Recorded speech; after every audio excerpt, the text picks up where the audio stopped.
Vamos a ver cosas simples, pero el trabajo principal lo han hecho en los grupos. En realidad, en este taller es más el trabajo de análisis personal, discusión grupal. Eso es más el aspecto un poco más formal de dar un pequeño reporte. Vamos a hacer de manera siguiente. Cada uno de los portavoces de grupo va a venir aquí, contar lo que han hecho. Vemos si alguien tiene una objeción o una pregunta. Ya está. Y pasamos al próximo grupo. Es muy simple. Entonces pasamos. Primer grupo. Allá. ¿Quién es el portavoz? Te escuchamos. Articula bien, por favor, si podemos sentarnos. Escucha, la señora tiene cosas muy importantes que decir. La primera frase que hemos elegido está en la página número 2. Dejamos el tiempo de ver dónde. Página 2, ¿qué línea? Línea 4. Okay. Lee la frase. No obstante, es en esta dirección, fundamento o cloaca, hacia donde queremos caminar.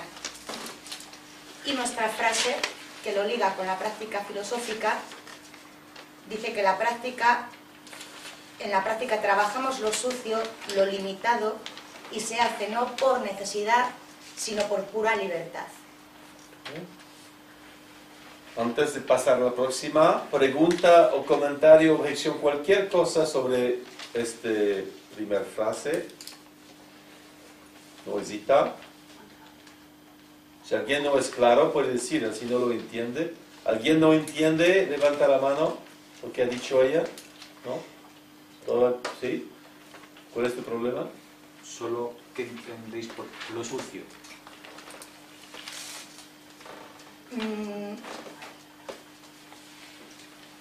Aquello que nos está determinando todo el rato, ¿no? Es que lo explicaría mejor Ana, que era su frase. Vosotros pueden ayudar, ¿eh? Pues, ayudarme. Sí, lo sucio sería lo que no es perfecto, lo que está ahí, como la idea de borrador, ¿no? ¿Eso te responde o no? Sí. Si quieres otra pregunta, otra cosa, pregúntalo. No, sí, no, entendía sucio frente a limpio, pero sucio como borrador o como no, que sí, yo lo entiendo, sí. ¿Está bien? Sí. ¿Sí? Ok. ¿Otra pregunta? ¿Sí? Yo tengo la duda con el hacia donde queremos caminar, si se entiende como una meta, ¿no? Si es la única meta, o sea, es la única dirección, es fundamento cloaca, ¿no? No obstante, es en esta dirección, que habla de las cosas. Fundamento, cloaca son distintos. No sé, ¿quieres hacer preguntas o no? Sí, sí, Pues sí. hace las preguntas. Okay. ¿Es distinto fundamento y cloaca? ¿Son dos cosas distintas? No, ¿O es la misma? es la misma. Y mi duda es si la práctica filosófica solo se dedica a caminar en dirección a la cloaca. Está caminando en la cloaca, moviéndose. Es la única meta que tiene la práctica filosófica. No decimos que sea la única, pero tampoco lo dice esta frase. Es en esta dirección hacia donde queremos. Por eso digo, ¿es la única dirección hacia o es esta dirección hacia donde queremos caminar? ¿Es la única dirección en la que se quiere caminar o habría otras direcciones posibles? No, es esa la dirección. Es la dirección Sí. en la que se quiere caminar. Si la práctica filosófica camina en esa dirección. Como única dirección. Vale. ¿Otra cosa sobre eso? Una pequeña cosa sobre tu pregunta, que fundamento y cloaca de una manera es la misma cosa, pero como lo llamamos con dos palabras totalmente opuestas, deviene dos cosas diferentes. Pero en realidad es la misma cosa. Pero como lo llamamos dos maneras, deviene dos realidades diferentes. Depende de si lo llama fundamento o cloaca. ¿Está bien? Y solamente para constatar, es la única dirección, sí, porque en general metafísica hay un proceso anagógico de ir hasta la origen, el retorno al originario. De una manera hay una sola dirección en el proceso metafísico, que Platón llama anagógico, ¿lo entiendes? Anagógico. Retorno al origen, ¿sí? a la unidad, o fuego inicial, no sé lo que quieres. ¿Está bien? ¿Otra cosa sobre esta frase? ¿Quieres añadir algo? ¿No? ¿Segundo? La segunda frase que hemos elegido está en la página 2, la última frase de todas, que empieza tregua de esta realidad, en cuyo nombre seríamos unos constreñidos. Tenemos nuestros deseos, queremos expresarlos. Y nuestra frase es que la práctica también te ofrece una tregua para liberarte de tus deseos y de la necesidad de expresarlos. ¿Alguien sobre eso? ¿Objeción, comentarios, preguntas, cualquier cosa? ¿Duda? ¿Todo bien? Continúo. Página 3, el segundo párrafo, en 1, 2, 3, 4, 14. la 14 o la línea 4. 13. Empieza la frase diciendo, tomando el partido del sujeto, cuestiona al objeto y después invierte los roles. Y nosotras decimos que en la práctica filosófica la antinomia, esta antinomia del objeto-sujeto, vertebra todo el proceso de la práctica filosófica. ¿Alguien?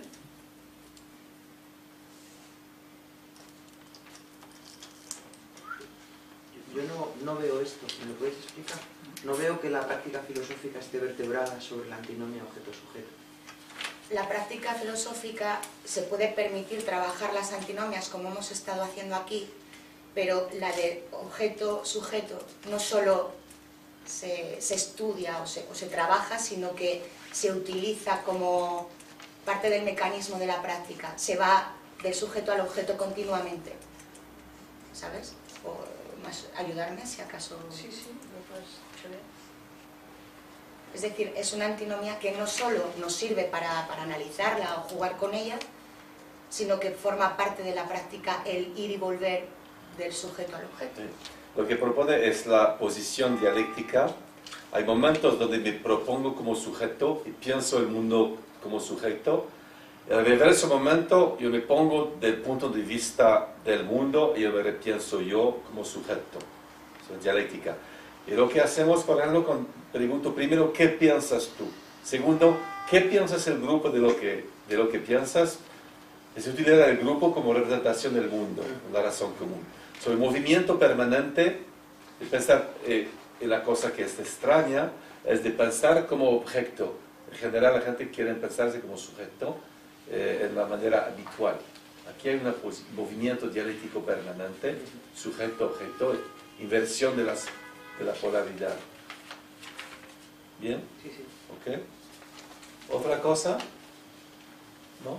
¿Bien? ¿Qué pensaron? Algunos tienen un comentario sobre la acción que hicieron ellos. ¿Se parece bien? ¿No? ¿Extraño? No sé qué. ¿Cualquier cosa? A mí me ha encantado.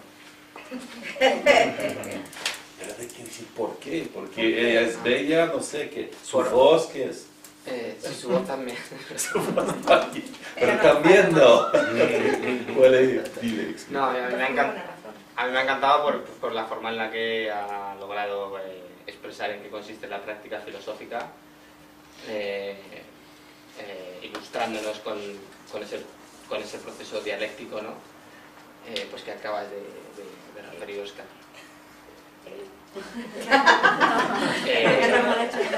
Muy bien. Bueno, es celosa. Sí. ilustrando ese proceso dialéctico que va al final de lo que, bueno, como yo ahora utilizando la metáfora de lo que es quiero utilizar la metáfora para ilustrar este proceso dialéctico que va del campesino al cosmopolita, ¿no? Bien, gracias. Okay. Un otro grupo, continuamos por allá, hay un portavoz. Ok, bien, está bien. Bien, venga, venga.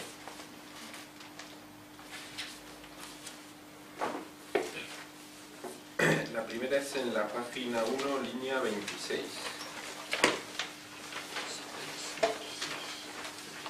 En esta puesta en abismo de toda atadura sólida. 1.26. La práctica filosófica recrea la puesta en abismo. Leí toda la frase. En esta puesta en abismo de toda atadura sólida, lo que provoca el espanto inherente a la metafísica. Entonces, la práctica filosófica recrea la puesta en abismo como abandono de nuestras cargas para poder expresarnos con libertad en este salto al vacío que tanto espanto causa. ¿Algo? ¿Pregunta original? No, pregunta no.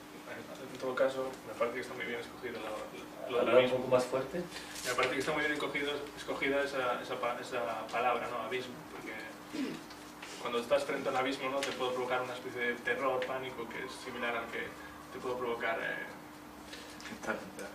Sí, bueno, el ejercicio que hacemos aquí, ¿no? Yo lo he sentido, entonces me parece que es acertado. La expresión puesta en abismo en español se entiende bien o es un poco raro? Sí, es un poco raro, pero se entiende. Se entiende, gente que... Aquí se dice estar al borde del abismo. Más bien. No, es que no es lo mismo. ¿Explica?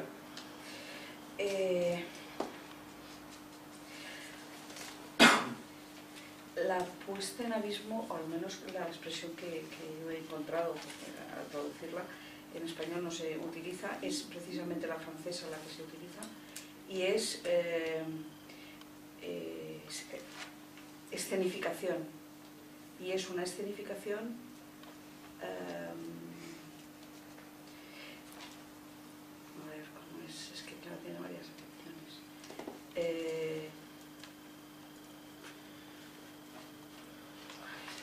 Pero sí, el sentido sí es frente al abismo, ¿no? O sea, te pone frente al abismo. Y literalmente, inicialmente, es el teatro dentro del teatro. So, hay un abismo porque precisamente viene un poco que utiliza en Shakespeare, en el teatro del teatro, precisamente hay una decomposición de la realidad inmediata y ver que es teatro dentro de teatro. Entonces crea un vértigo, ¿eh? De ver eso, porque si tú piensas que tú lo que estás haciendo es nada pero teatro del teatro, crea un tipo de vacío, que hay nada,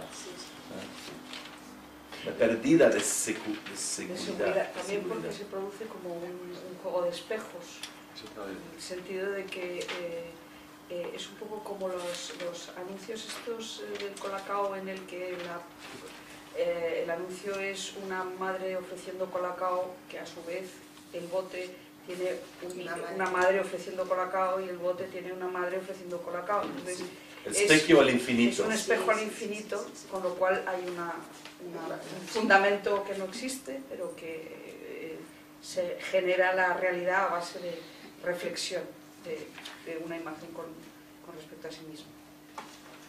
¿Otra cosa sobre eso, sí? ¿Puedes precisar el concepto de carga? Dices que nos libera de nuestras cargas. ¿A qué te refieres con cargas? ¿A qué crees que me puedo referir con cargas? Claro. Yo te doy una interpretación. Trata de eso. Sea generoso. La pobrecita. Yo tengo muchas cargas. Si él va a responder.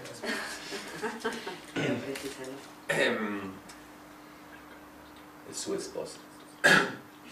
Sí, todas las máscaras, toda la identidad que llevamos, todas nuestras obligaciones, todo el peso diario, me alegro cuando te preguntan qué tal estás, todas estas cosas que estamos llevando, es casi infinito. Las cargas. Sí. Son infinitas. Por no decir que es todo Bien. una carga, que todo eso. No sé si son cargas. Se puede llamar el Atlante personal, el mundo que cada uno carga, pero es que es su mundo, porque Atlante carga el mundo, pero cargamos el mundo que es nuestro mundo. Hacemos todo eso. pobre Atlante, ¿sí? Hay que bajar el peso. Atlante es aquí una figura muy, muy poderosa para entender eso. ¿Conocen Atlante? ¿Bien? ¿Sí? Una pregunta. ¿Se puede entender también la práctica filosófica como una carga? Hombre, sería más bien la que pueda liberar de esta carga. Sí, pero en sí misma no es también una carga, un requerimiento. Y ahí no te entiendo en qué sentido utilizas. Pues podría ser parte de la carga o la carga, hay todo, y la práctica filosófica. ¿Sí? Él quiere descargar todo, de todo. Todo, claro. También la práctica. Él quiere Todo, nada. Sí, ahí sí. Tabula rasa. A veces se hace una carga también, ¿no? Entonces es el salto al abismo. Ya. El real, sin carga. Es poco como decir, ¿qué decir una vez que has dicho todo? ¿Qué vas a decir? Este tipo es un problema de confrontar un tipo de absoluto, donde solamente puedes caerte. Es un poco lo que... Eres un absolutista, aunque eres un absoluto. Él te propone algo para descargar el resto, pero tú también quieres descargar algo. ¡Qué bien! Ley Chestov va a encantarte. Es esto. Es como una escalera que te sirve para quitar algo, pero tienes la escalera. Eso es lo de los místicos, y luego la tira. Exacto. La vía negativa que propones corresponde un poco a lo que me has dicho de tu trabajo. ¿Sí? Bien, okay. Buena pregunta. Sí, es decir que, por lo que ha dicho, que para quien todo es una carga, la liberación de la carga también es una carga. Es infinito. Y tu pregunta es una carga también. Sí, si quieres eso, es como se soulever par le bretelles, como se dice. Sostenerse por los tirantes. Sí, es un poco lo que quieres, como el barón Munchausen. Pero, okay. ¿Otra cosa? ¿No? Segunda frase. La segunda es en la página 1, la línea 14. Esta especie de juego gratuito, que luego se alarga y acaba en se arriesga a pensar lo impensable. Y entonces, ¿por qué este? Bueno, es la idea del juego gratuito. Entonces, la práctica filosófica juega gratuitamente en el placer de pensar sin la obsesión de una finalidad. ¿Algo sobre eso?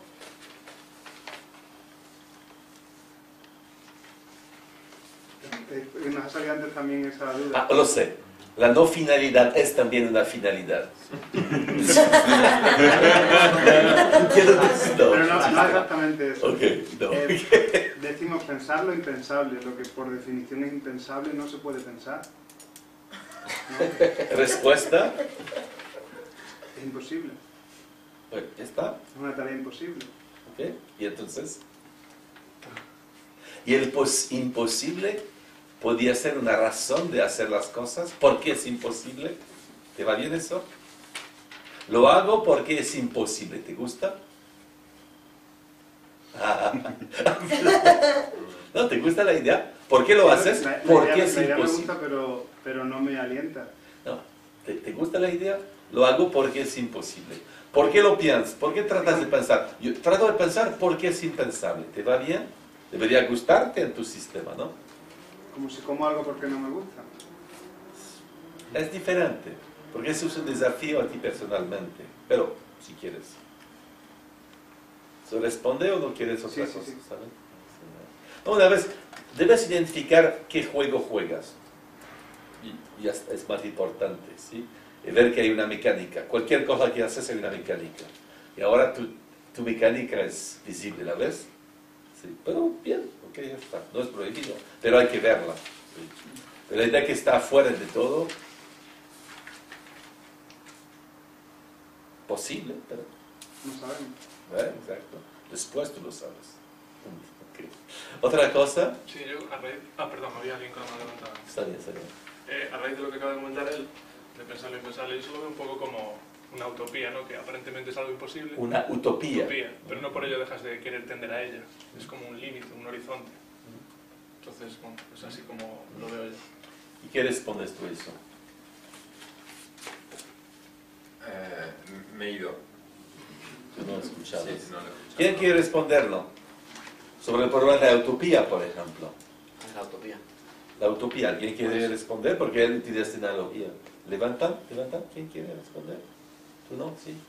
¿Selecciona a alguien? No entiendo yo lo de pensar lo impensable tanto como una utopía, sino, es decir, la limitación del pensamiento es individual.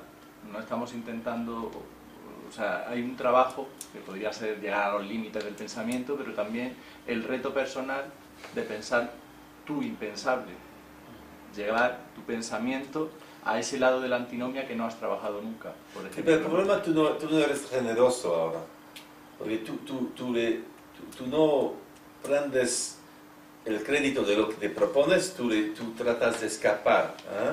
Y debes ser generoso. Cuando una persona te presenta un problema, lo tratas de escapar para resolver. Él te propone no que es una cosa relativa a la persona, lo propone en absoluto, con la utopía, por ejemplo. Que tú piensas que la utopía es una cosa estúpida o podrías tener una razón de ser. ¿Qué piensas? Puede tener una razón de ser. Eso, explícale. ¿Cuál es la función de utopía? Porque utopía, por definición, no hay. ¿Está bien? Sí, en un lugar. Explíquele cuál es la función de utopía. Bueno, un poco ahí estaría de acuerdo con él en ese sentido absoluto. ¿Estás de acuerdo? ¿Quién no está? ¿Tú tienes? Sí, como principio regulador. Como, a ver, es como... No, primero, ¿entiendes el concepto de principio regulador o no? Ok, dices no más simple. Vale. Explíquele principio regulador. Más simple. No nos complicamos la vida. Explícale. Sí, entonces es como es una ficción, parte, pero a la que tiendes. Entonces construyes un ideal sabiendo que no existe, pero lo pones como principio que te va a regular los pasos que vas a seguir. Entonces, sí, estamos de acuerdo. Horizonte. Sí. ¿Está bien? Sí, sí. Otra cosa sobre su frase. En relación también. Prefiero que nos concentremos, no es debate, pero sobre la frase. ¿Algo más? Tercera. En la página 3, en la línea 24, la metafísica no pretende capturar por sí sola la esencia de la realidad. Entonces, la práctica filosófica no pretende fosilizar la realidad, sino abrir sus horizontes. ¿Alguien? ¿No? Bien. ¿Comentarios sobre sus elecciones que hicieron? ¿No? Gracias. Gracias. ¿Otro grupo? ¿Sí?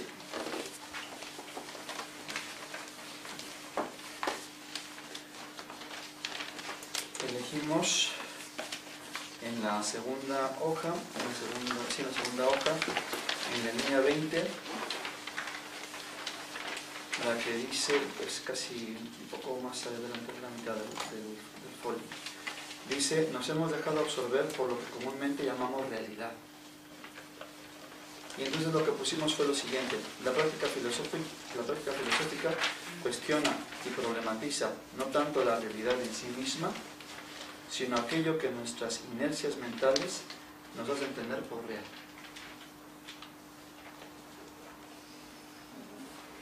¿Bien? Continúa. En la página 3, en la línea 13, 13-15, segundo párrafo, el segundo párrafo dice así, 14, en la línea 14. De la misma manera, organiza un debate entre la unidad y la multiplicidad. Nos hemos centrado en esa antinomia. Y lo que pusimos fue, en la historia filosófica se ha reflexionado sobre estas categorías. Y María después de haber experimentado su asesoría filosófica, platicando con ella, dijo lo siguiente: fue muy interesante tener la experiencia de que los cuatro filósofos que pasaron aquí eran como uno solo. A mí me gustó mucho que me haya compartido esa experiencia, porque es una manera concreta de vivir algo que parece abstracto, la unidad y la multiplicidad. ¿Alguien? Es una manera también de haber conseguido de haber realizado el objeto de la práctica filosófica, ¿no? Sí, en tanto vivencia, no solamente en tanto reflexión conceptual, sino en tanto vivencia, la unidad de la multiplicidad. En la medida en que son cuatro diferentes, que son... Y si sus sensaciones quedan como uno solo. Eso me parece interesante, esa experiencia. Finalmente...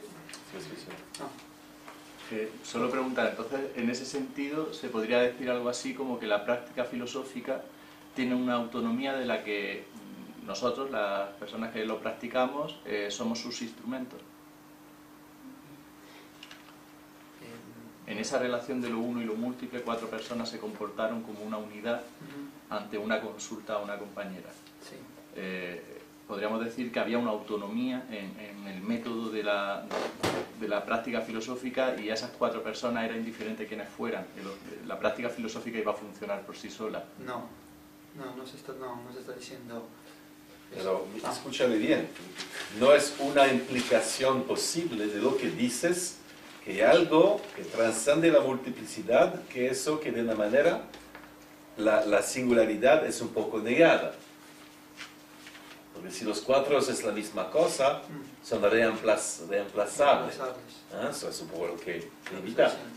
Sí, debe ver eso como un componente, no como un absoluto.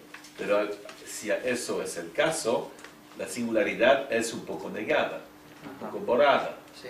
Un poco como el sistema hegeliano, por ejemplo. Sí. El proceso es primero, si no es Napoleón que cambia la historia, es otro, no sé qué. ¿Sí? Todo tiene sentido, ¿sí?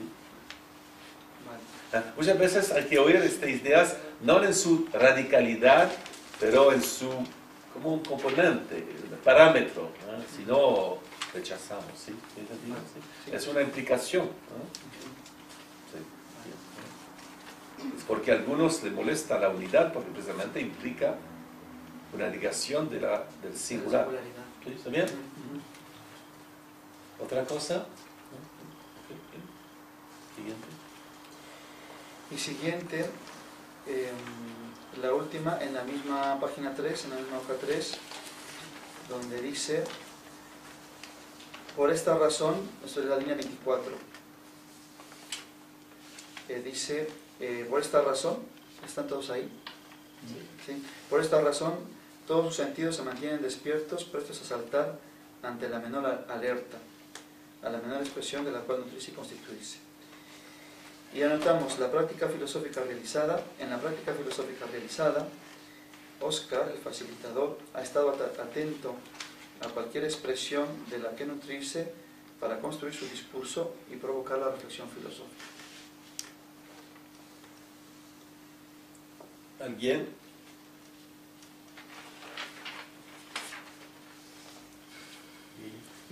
Pienso que la idea de construir el discurso se opone a provocar la reflexión filosófica. Precisamente si algo caracteriza el método de la práctica filosófica es darse cuenta de que cuanto más estás hablando o tratando de fabricar un discurso, en realidad menos estás pensando. ¿Tienes su objeción? ¿Qué dices? Que sí, la práctica filosófica tiende a remover paradigmas, a cambiar constantemente de perspectiva, y en ese sentido se podría entender que no construye un discurso. Sin embargo, por ejemplo, la reflexión que nos compartió hoy en la mañana Oscar es también de alguna manera su experiencia a partir de lo que la práctica filosófica ha hecho, y nos ha compartido un discurso corto que dijo Mercedes, fue un poquito corto. Ahí está también compartiéndonos su discurso. ¿Problema o bien? ¿O tú ves todavía un problema? Veo algo raro. ¿Ah? Veo algo que... Explícame mejor.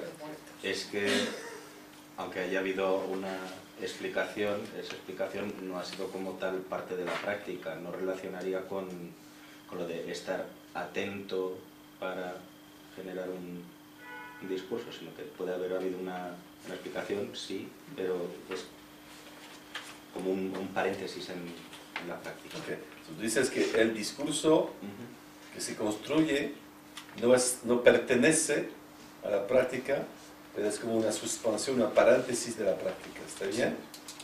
¿Tú aceptas esta formulación o no? No. ¿Por qué? Porque no veo posición necesaria entre práctica filosófica y a partir de ahí construir un discurso. Pero que en este momento, ¿cuál es la función del discurso? ¿Cuál es? Porque él te dice no es práctica. So, trata de reintroducir cuál es la función del discurso dentro de la práctica. La función del discurso consiste en todo caso en explicitar. Un momento de explicitación. Y entonces es parte de la práctica. ¿Problema? ¿La explicitación es parte de la práctica o es una paréntesis? Es afuera. Es afuera, sí. So, aceptas su paréntesis, concepto de paréntesis. Concepto. ¿Otra cosa alguien? ¿No? ¿Bien? Okay. ¿Y lo que dentro de paréntesis en un texto? ¿Es parte del texto? Okay. ¿Otra cosa alguien? ¿No? Okay. ¿Fue la última? Sí. Okay. ¿Comentario? ¿No? ¿Sí? Gracias. Sí. A todos. Próximo.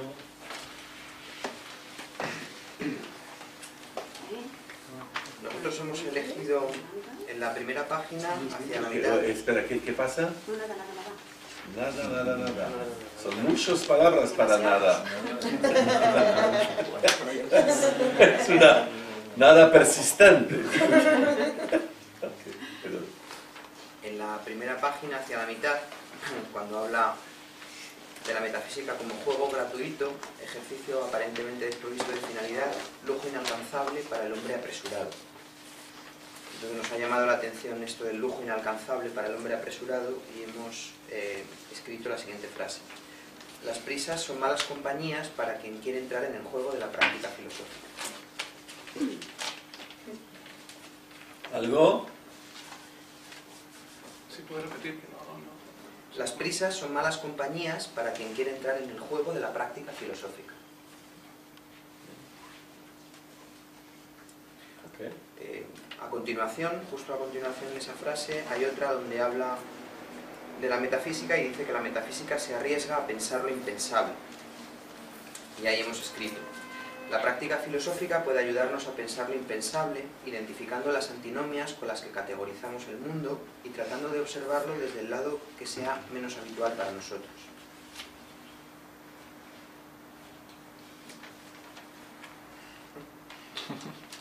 Bien. Deja todo el mundo sin palabras, ¿ok? Y al final del todo, en la página 4, casi la penúltima línea, habla de la metafísica como una frágil barquita que por toda garantía no ofrece sino el simple placer del viaje. Y ahí hemos escrito: en la práctica filosófica lo importante es encontrar el placer en el proceso más allá de los resultados.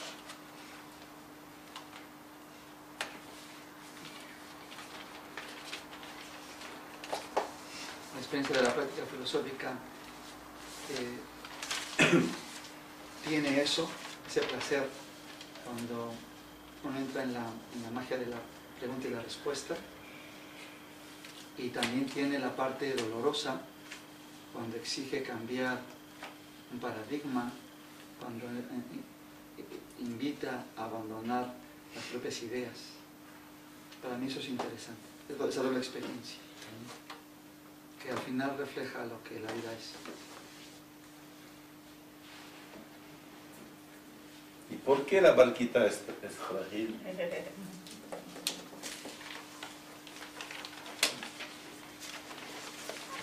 Porque la única garantía que ofrece es el placer del viaje, ninguna más. Eso pone en tu texto. Es argumento de autoridades.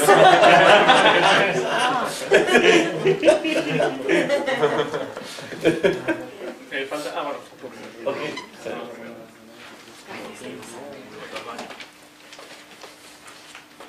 A ver, nuestra primera está en la página primera, hacia el 13, en la frase donde viene incluido ejercicio aparentemente desprovisto de finalidad. Y nuestra frase es que la práctica filosófica no busca soluciones, pero se ejercita la razón. ¿Vale? Sí, un momento, sí. No he entendido el uso del pero. ¿Del pero en la frase. Sí. En la frase venía de aparentemente desprovisto de finalidad, ¿no? Entonces, la práctica filosófica no busca soluciones, pero como que no es una solución, pero en realidad sí que lo es, el que ejercita la razón, o sea, tiene una finalidad, por eso es aparentemente desprovisto de finalidad. Una finalidad podría ser buscar soluciones, en cambio la práctica filosófica no busca soluciones per se, aún así no está desprovista de finalidad, porque sí que tiene una finalidad que es la de ejercitar la razón. ¿Verdad? Eso explica el aparentemente. Sí. ¿Cuál es la apariencia? ¿Cuál es la realidad? A ver, la apariencia aparentemente desprovisto de finalidad. Aparentemente no busca ningún tipo de solución, como que no busca ninguna finalidad, pero es falso porque quitando el aparentemente en realidad sí que busca una finalidad que es ejercitar la razón. ¿Te vale? No sé. Somos los clientes. Guille. Que si ejercitar la razón no es una finalidad aparente, que tiene de escondido finalidad. No es aparente, es una finalidad en sí misma. Porque aparente. Quiero decir que, perdón, ok, me he liado, pero seguramente Fernando tiene algo más interesante. Amigos son útiles.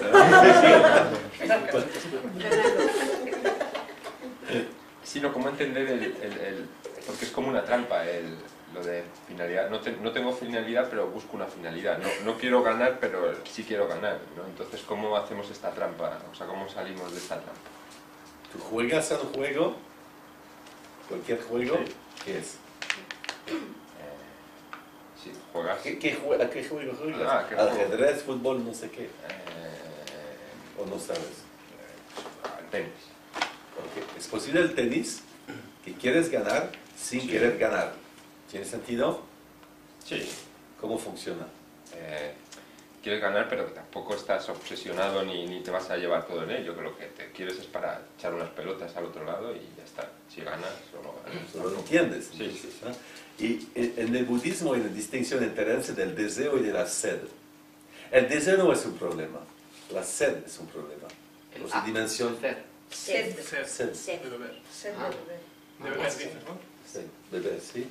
Porque la sed es compulsiva, no es libre. El deseo, hay una distinción. ¿Está bien? Sí. La dimensión obsesiva que describes, ¿sí? ¿Está bien? ¿Quieres añadir algo? Sobre eso, otra cosa, ¿ahora es claro? ¿Sí? Quiero volver a intentarlo, creo que sí es claro. Porque suponer que la razón, que ejercitar la razón no es un motivo suficientemente aparente para la práctica filosófica. Repite, por favor. ¿Por qué supones el ejercicio de la razón como un motivo oculto, algo que no está en apariencia? Yo no creo que ejercitar la razón sea algo aparente. No digo que sea algo aparente, digo que ejercitar la razón es como si fuera un motivo oculto. O sea, dices, en apariencia... Yo no digo eso. Lo que yo trato de decir es que una finalidad podría ser buscar soluciones, pero la práctica filosófica no tiene esta finalidad, no buscar soluciones. Y como en el texto pone aparentemente desprovisto de finalidad, y no busca soluciones, pero sí que busca una finalidad, y la finalidad es ejercitar la razón. Me repiten decir siempre lo mismo, pero es que... Vale, pero estás contemplando en la frase eso, que es aparentemente falto de razones, ¿no? O falto de finalis, o... No desprovisto de finalidad. Desprovisto de finalidad. ¿Por qué no consideras el ejercicio de la razón una finalidad? Una finalidad también aparente, visible. Ejercitar la razón como apariencia, no como objetivo en sí mismo. No me estoy sabiendo explicar, no sé si alguien puede... En general, cuando hacemos algo, lo hacemos por otra cosa. Para la gente, hacer una cosa útil vas a tener algo. La filosofía no lo hace. O como puede ser que el arte. No haces el arte para no sé qué, para tu salud, para ser posible. Pero la idea que aparentemente no tiene, pero tiene uno, que es practicar el arte, crear, por ejemplo. En el sistema habitual parece que no tiene utilidad o razón de ser. Pero hay una razón, pero el problema es que esta razón es su propia razón, no es por otra cosa. Es porque hay un paradojo que es para nada, pero al mismo tiempo es algo. ¿Está bien? Hay dos niveles, el nivel habitual y otro nivel. No quedo Te digo que el arte, un artista no hace arte para nada, pero tiene una razón de ser el arte que hace arte. Sí. ¿Te va bien? Me va bien. Aparentemente es para nada, pero no es para nada. Pero en el sentido habitual es para nada. Me va bien, sí. ¿Okay? Sí. Bien, sí. Yo tenía una duda, soy de su mismo grupo, pero la voy a lanzar también para que vea que no era nada... o sea, es una duda, ya está. No es ataque. Ella jamás. Yo no. Solo Oscar.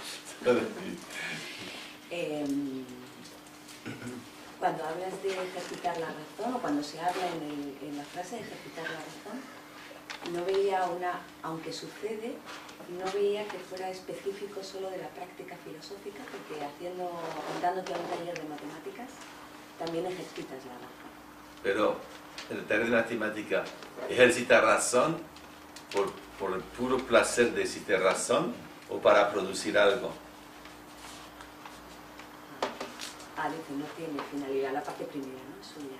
O no tiene objeto afuera de sí mismo. En matemática, si produces ninguna producción de cantidad, fórmula, no sé qué, dice Mara, es muy bien que piensas, pero no eres matemático. No, porque quien hace juegos matemáticos o sudokus... mira, el matemático no hace sudoku. En general, alguien que hace sudoku no es un matemático. Pero tiene otra finalidad. Pero el matemático, una vez que propone algo, matemático no hace sudoku, debe producir algo. ¿Está bien? No, era la duda solo porque... Sí. Y también te propongo algo. La gente que hace sudoku, proponele una consulta filosófica, dudo mucho que van a le interesar. No tengo nada contra el sudoku, pero me interesa por qué gente hace el sudoku. Espero que no insulto a nadie, pero en general por falta de otras cosas. Pienso que es para pasar el tiempo. No para ejercitar la razón. Indícame si hay alguien, yo quiero hablar de tus cosas. Hace sudoku para ejercitar la razón. No digo que hay algo un poco, pero es más para pasar el tiempo, ¿no? O sea, un desafío. Bueno.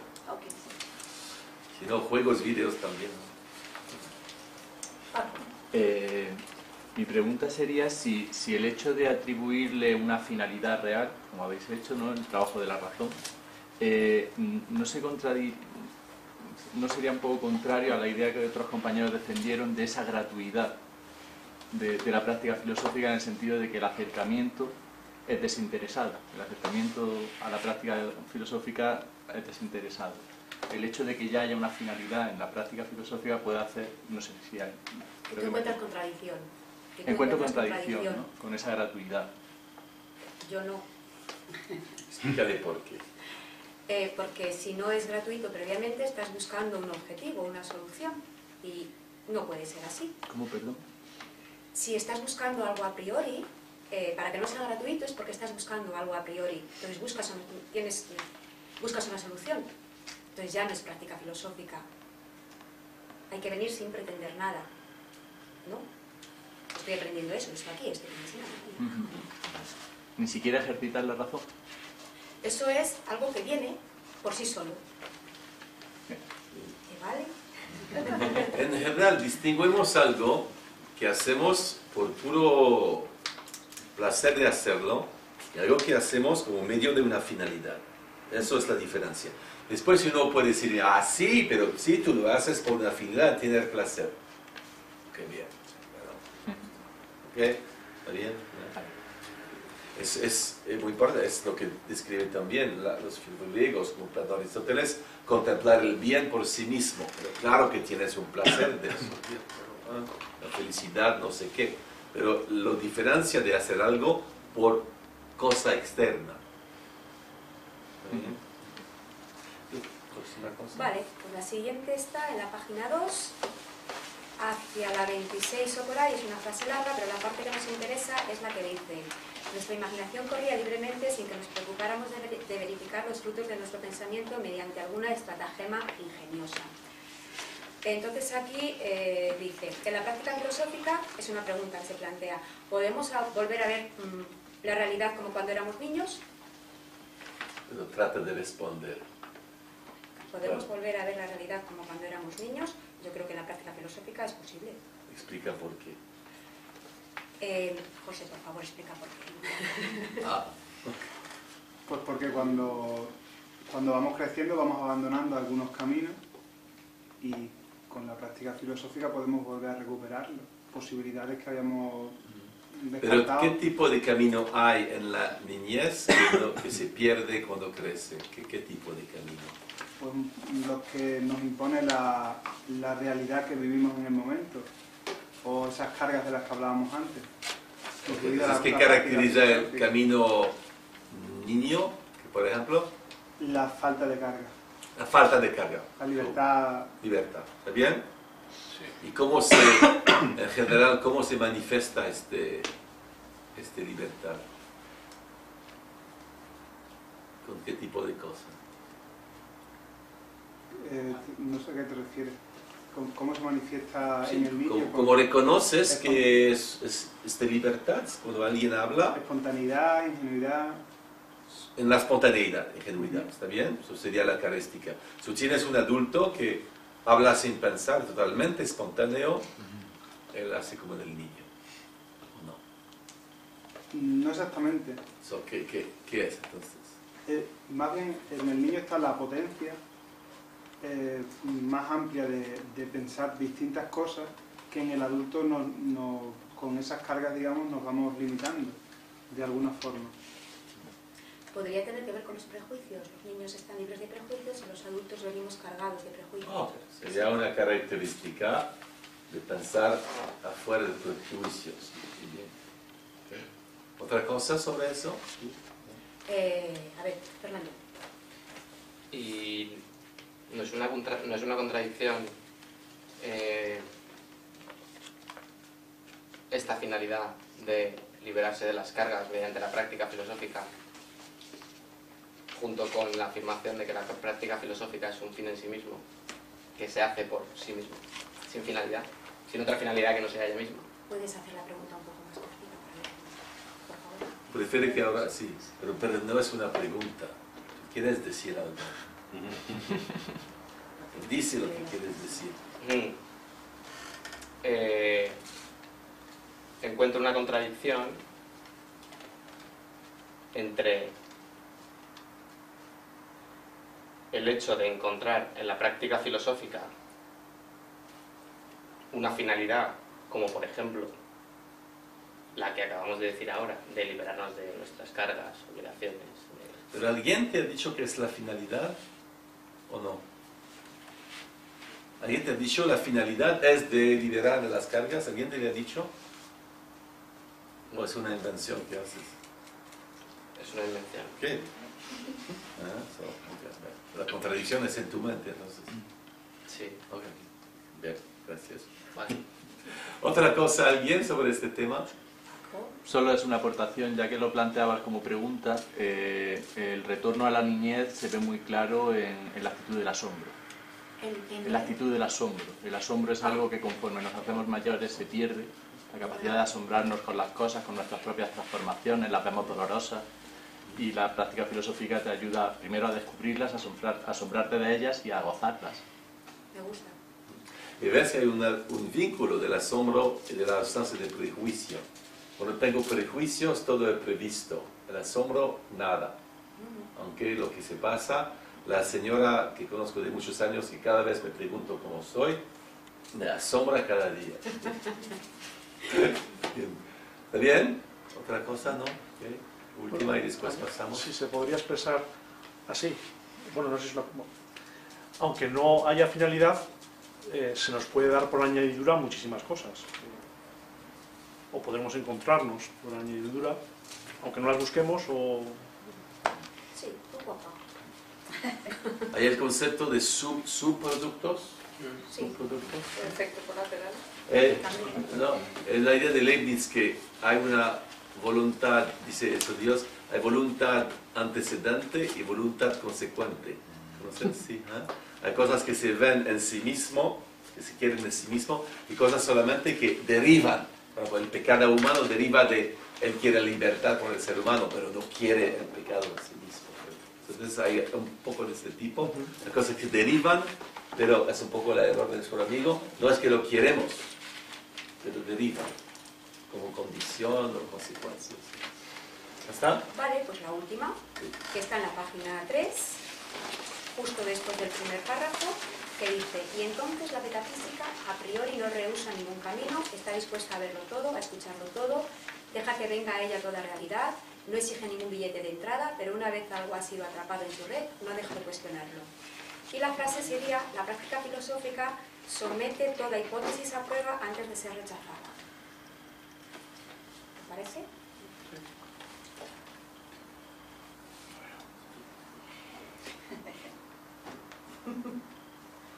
Pero tú no tomas de cuenta atrapado en su red.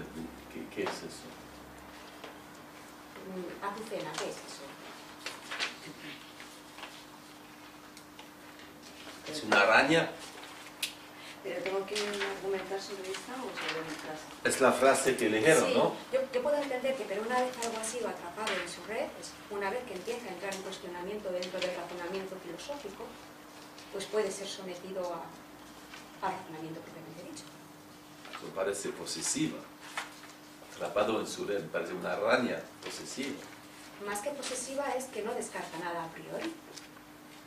No, atrapado. Claro, la palabra atrapado. Atrapado en su red. Esto es una expresión muy fuerte. No es muy libre. Bueno, pues una vez que se ha decidido optar por ello, entonces eso sería atrapado, pues no deja de ser sometido a cuestionar. Violento, ¿no? Violento, bueno, Atrapado en su red, ¿es violento o no? Puede serlo, sí. ¿Puede ser o es? Para mí lo es, puede serlo, sí, lo es. ¿Alguien? ¿Pero qué es este red? ¿De qué hablamos aquí? ¿De qué hablamos? ¿De tu texto o de la frase? No me pertenece, tú lo tienes también. Sí, pero quiero decir, ¿cuál es tu pregunta? ¿Qué es este red? ¿Qué es? Este red, ¿qué es ¿Qué es esta red? Pues esta red es la propia filosofía. Oye, lo has escrito tú, ¿qué es para ti? Tú eres muy posesiva, es tú, es mí, tú tienes red, ¿eh? Es araña. ¿Qué tengo aquí red? ¿Alguien? ¿No? Yo lo veo como que tiene esa opción. De hecho, incluso puedes centrarte, una vez que atrapas algo en tu red, si quieres, puedes centrarte en ello mientras quieras. Quiero decir, ni siquiera es obligatorio hacerlo. Aunque aquí parece que sí, bueno, no deja de cuestionarlo. Bueno, si esa es su intención, bueno, pero es mi intención. Es decir, ¿es claro lo que quieres decir? ¿puedo poner una frase? Un ejemplo. En algún caso el facilitador parece que se centra en una persona y no la suelta hasta que la cuestiona completamente. Bueno, completamente es decir. Entonces, esa es un poco la idea. Parece que atrapas a alguien en tu red, bueno, y no dejas de cuestionarlo. Es una imagen, más que... ¿Puede valer la imagen? Además es violento. Sí, además es violento. Además es violencia. No, porque mira, no hay necesidad de ticket de entrada. Entra, gratuito, libertad. Sí, es la opción que tienes. Pero, como la mosca en la araña, entra, viene a visitar mi red. Es bonita, es brillante. ¿Sí? Pero una vez adentro. Horrible, ¿no? Pero tú no hablas de esta cosa horrible. Se ve que no lo he experimentado yo, es horrible. ¿No? Se ve que no lo he experimentado yo la práctica filosófica. El texto habla de red, pero que no te interesa la red, ¿no? Que atrapado en su red no te interesa. No lo veo tan negativo. Te habla... Sí, pues tú es normal, eres posesiva. Sí, soy... Pero tú, para sí, sí. Para ti es normal, atrapar en red es normal. No, para mí eso es para ti seductor. A ver, venga, va. Atrapar en red para ti es normal. Literalmente es agresivo. Implica que realmente no. Sí, toda claro. Claro. ¿Siempre reaccionas así? Increíble. No sé. Me estoy conociendo este fin de semana. Entonces, si es el caso, implica que en general no piensas, reaccionas. Si has esperado hoy este seminario por tus 22 años de vida, de conocerte durante 22 años, no has pensado, entonces reaccionas. Para ti, atrapar en red es normal, no es violente. Literalmente es violente, en realidad no. No hay problema. Hay arañas en este mundo, para ellas es normal. ¿Te gusta atrapar en red? Está bien. No lo había pensado. Exacto, sí. Ella ha dicho antes también que para analizar algo hay que atraparlo, hay que detenerlo, hay que pararlo. ¿No? Una vez necesito coger una hipótesis, una vez que... Porque la frase, el argumento dice que cuestiona toda hipótesis. Claro, para cuestionarla hay que cogerla, seleccionarla, pararla, analizarla, y eso es... Luego, y pone, el argumento también dice antes de rechazarla. O sea, menciona la palabra rechazo también porque hay la posibilidad de rechazo, pero... La red, su función principal no es de rechazarla. Pero el argumento que... La discusión de los dos debe ser muy interesante. Aquí reacciona más rápidamente de los dos. Pero realmente habla de rechazar, pero una red no es su función principal de atrapar. Que hay uno después vota algo es posible, pero otra cosa, sí, última, pasamos. Sobre este tema de la agresividad o la violencia ¿no? que puede suponer la práctica filosófica, yo en este fin de semana he notado una evolución. ¿Una? Evolución en mi forma de comprenderlo. Porque, y voy a usar la metáfora de la red, ¿no? Porque vamos a imaginar una red de un cazamariposas, ¿no? Cuando yo cazo la mariposa, no le hago un daño a la mariposa. El daño de la mariposa es en su resistencia al intentar escapar de la red. Loca esta mariposa. Loca. ¿Cómo puede resistir a tu maravilloso? Entonces, en la práctica filosófica realmente no se está ofreciendo un método que sea agresivo. La pregunta puede ser ¿qué te están haciendo? ¿Tu red que utilizas, ¿cómo lo llamas? ¿Tú qué? Cazamariposas. ¿El cazamariposas no es violento? Imagínate que alguien toma eso y te caza. ¿Es violento o no? ¿Violento o no? Ok, gracias. Diría que no. Tú dirías que no, pero es... No. No, y si pregunto a la gente si es violento o cariño, ¿qué van a decir? Increíble. Sí, por ejemplo, yo quiero matar a alguien. Él se defiende, pero yo no he hecho nada todavía. Él se defiende, él es violento, ¿no? Increíble, ¿no? Eso es un problema muy interesante. Si Sócrates es violento o no. Violento o no. Pongo una pregunta. Es una vez que he tenido un psicólogo. ¿Sí? ¿Violento o no? Sí. Al menos engendra violencia. Si engendra violencia, ¿es violento o no? No sé. ¿Es víctima de su violencia? No sé. ¿Vale? Divertido, ¿no? Sí, sí, sí, lo veo. ¿Puedo poner el caso de una red no violenta? Una red no violenta, dile, contalo. El red salvavidas de los trapecistas, la red salvavidas de los trapecistas no es violenta, de Sí. hecho es salvavidas. Pero, ¿qué utilización tiene este? ¿Para atrapar el trapecista? ¿Para atraparlo? ¿Para capturarlo? ¿Para...? ¿Ves? Divertido, ¿no? Tramposa, ¿no? So, tú instalas tu red en tu existencia y dices, pero no, es en caso que caes, está aquí para ti. Veo tu estrategia ahora. Increíble, yo jamás lo he pensado. Es para el bien de la familia, es la salvavidas. ¡Qué bien, magnífico! ¿Has visto? Sí, no es violente. Para ustedes. Gracias. Venga, gracias. Ok, hay que parar. Okay. Sí, paramos, yo también tengo prisa. ¿Al templo o hay que parar?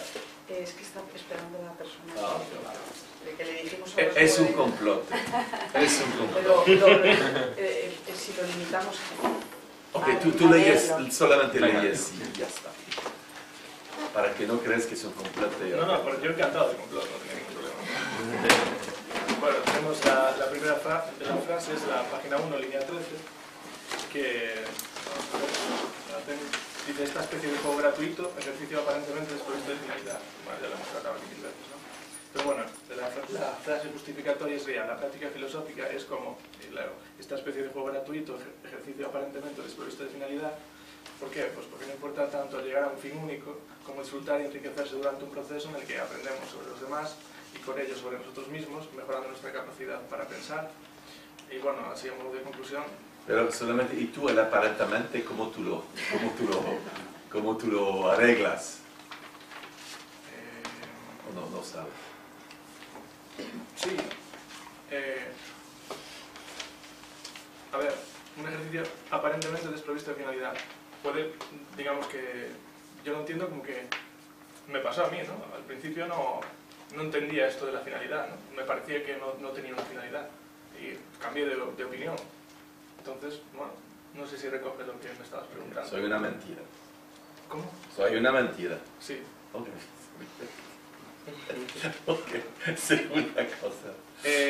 Otra frase que tenemos es la de la página 1 también, la línea 25, que es la de está puesta en abismo de toda atadura sólida, ¿no? Y bueno, esto yo entiendo que la práctica filosófica rompe las ataduras que teníamos con nosotros mismos y nuestro propio pensamiento en el momento que entramos por la puerta, ¿no? Digamos, del seminario, provocando, yo lo viví, una especie de vértigo similar al que entiendes cuando estás frente a un abismo, porque de repente puedes como sentirte huérfano pues, de tu propia esencia, pensamiento y como vacío. Es un poco me recuerda a la sensación de estar frente a un abismo. Y luego tenemos una especie de mix de varias frases, hecha aquí por mi compañero. Que es... ¿Una remix? Sí, un remix, que estaría en la página 3, la línea 10, y luego en la página 4, las líneas 14 y 15. Yo voy rápido, ¿vale? Es una mentira también. No me sorprende. Y nada, lo leo textualmente, ¿no? La metafísica no rehúsa ningún camino. Está dispuesta a verlo y escucharlo todo y podría hacer al hombre olvidar un poco sus ansias y sus propias necesidades. Y aquí mi compañero lo suscribimos. Esto se corresponde con la práctica filosófica porque permite que cada uno de nosotros, los participantes, contemple la pequeñez de su propio mundo desde el amplio horizonte crítico que es la práctica filosófica. Bien. Gracias a todos. Los del lunes me vienen a ver.